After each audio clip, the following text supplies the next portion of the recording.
If you're a youth cricketer aged between 10 and 16, you've probably felt your fitness letting you down at some point. Maybe you can't hit the ball as far as the bigger guys, or you're getting pain in your back when you're bowling. And I know this because about 13 years ago, I was a 14-year-old kid suffering with the same issues. Everyone else was growing, but I was a little lad who couldn't hit the ball off the square. Fast forward to now, and I've built Cricfit, where we've helped hundreds of kids from all around the world to use strength conditioning to improve their game. So in this video today, we're going to cover the 5 key training areas that you need to include in your training as a youth cricketer, and I'm going to give you some practical exercises that you can implement straight away. And if you're new here, make sure you subscribe so I can continue to educate you about all things cricket, S&C. Now to start with, let's talk about mobility. And very simply, mobility is the range of motion you've got around a joint. For example, a nice test of my shoulder mobility is if I was to lie on my back on the floor and try and take my hand over towards the floor like so with an arm nice and straight, then can I do that without having to arch through my back here? Often, if we lack mobility, what our body does, so let's say I can only get my shoulder to there, what my body will do is it will compensate through another area. So in this example, it's going to compensate from my back, arch, and it's going to allow me to achieve the desired range of motion, which is ultimately to get my hand to the floor. But that movement isn't coming from my shoulder, that's coming from my back, which then is going to put more stress on my back.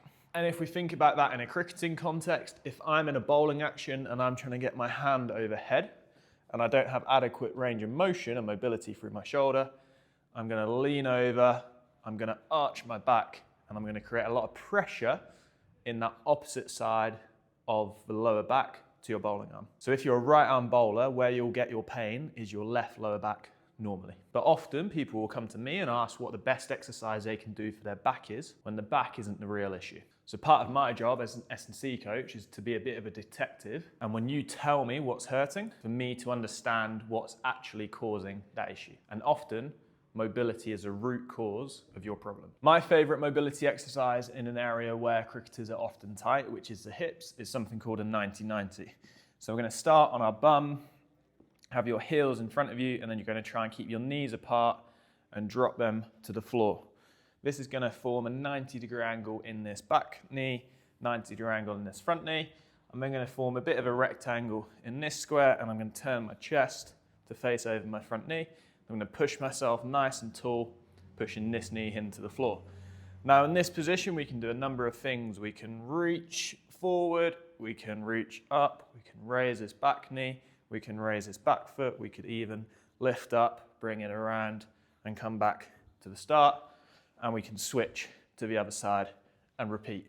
But if you lack hip mobility, the 90-90 position, just holding it here is actually going to be fairly uncomfortable for you. But really, and especially if you're a youngster watching this video, if I'm 15 years older than you and I can comfortably sit here, we've probably got a problem if you can't comfortably sit in this position. Before you think about strength, power, speed, how quick you can do stuff, first, fix your mobility. And to do that, we can do that in warm-ups, we can do that in extra mobility sessions. And the best approach with mobility is little and often. It's not the case of holding a hamstring stretch for hours and hours. We want to be putting our joints through ranges of motion consistently so that they loosen up.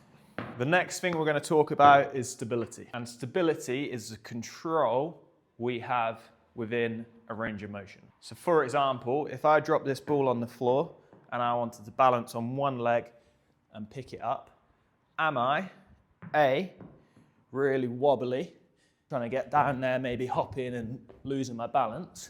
Or B, am I able to balance on one leg, lean down, pick it up nice and smoothly? Maybe a tiny little wobble, but not wobbling all over the place and shaking.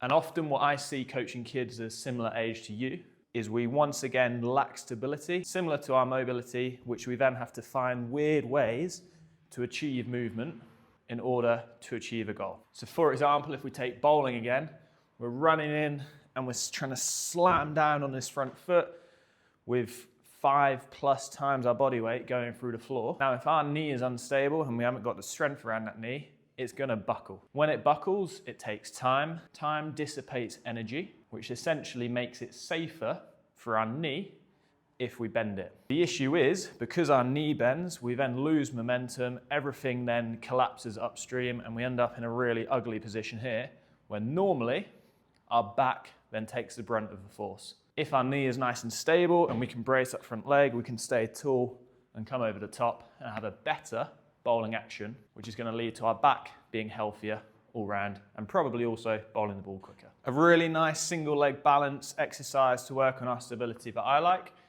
is literally just on one foot doing a single leg throw and catch. And what we want to try and do is we want to try and get the ball outside of our body and try and have to turn through your hips, turn through your shoulders and get into weird positions and have to really switch on these glutes to control that knee. We want our eyes to have to go up. We want our eyes to have to go way, eyes to go down, and really have to control and pivot around this knee, but be nice and balanced. What we don't want to have to do is every 2 seconds have to be putting this resting foot on the floor. We want to be nice and strong, nice and stable, getting into some weird positions out there, being able to balance, maybe even turning and still balancing. Way! That's a nice drill you can do with a partner, just throwing it to each other, really working each other, and also make it nice and competitive. One more thing on that, just going back a step on mobility, we said we want our hips to be mobile. We also want our ankles to be mobile. We want our thoracic spine, which is essentially our upper back, to be mobile, rotation, extension, flexion. And we also want our shoulders and wrists to be nice and mobile. As a reminder, mobility is a range of motion you have around a joint. Then for stability, we want our knees to be stable. We want our lumbar spine to be stable, so this lower to mid portion of our spine. We want our rotator cuff area around our shoulder blade to be nice and stable, and we want our elbows to be nice and stable for when we're throwing the ball. And as a reminder, stability is the control you have within a range of motion. And tied into stability is then strength. Strength is the ability of our muscles to produce force. And we need force in order to have the proper technique when we bat and bowl. And in my opinion, there's nowhere more important when it comes to strength than the core for cricketers, as it links together the lower body and the upper body in what we call something called the kinetic chain. So how force travels up from the floor through our lower body into our core and into our upper body and ultimately into the bat and the ball. And my favorite exercise for the core, which I also like to use a cricket bat for to ensure proper technique, is something called a dead bug. So laying on your back, put your foot into your bat and then also into your wrist. Have both hips over your hips. Both knees over your hips, hands over your shoulders, lower back pushed into the floor, shins horizontal, and then squeezing your bat together. We're going to lower one arm and one leg, and you should be squeezing your core, which makes it a little bit tough to speak. We don't want to be arching this back, and we don't want this bat to be moving. Keep this still, and keep that lower back trapped down into the floor.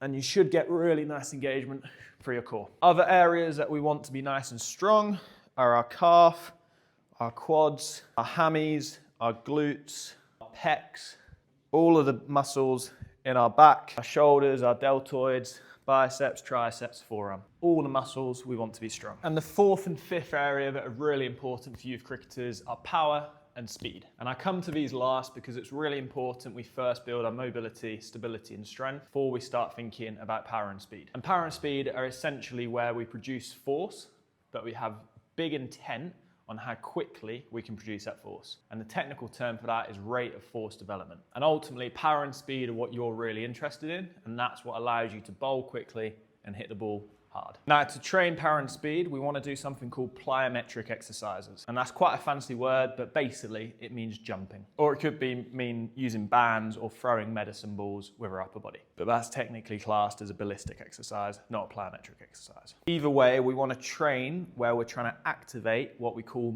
fast twitch muscle fibers within our muscles. And these are what allow us to generate force quickly. And in my opinion, the best exercise for this is something called a pogo jump, and it's very, very simple. So imagining you're on a pogo stick, I like to put my hands on my hips, and then we're gonna tap on the floor, spend as little time on the floor as possible, and jump as high as possible. nice and explosive. Now, if I was to do that without an intent on power and speed and perhaps doing more slow twitch muscle fibers, it might look more like that. But I want to be nice and rapid, nice and athletic, nice and explosive.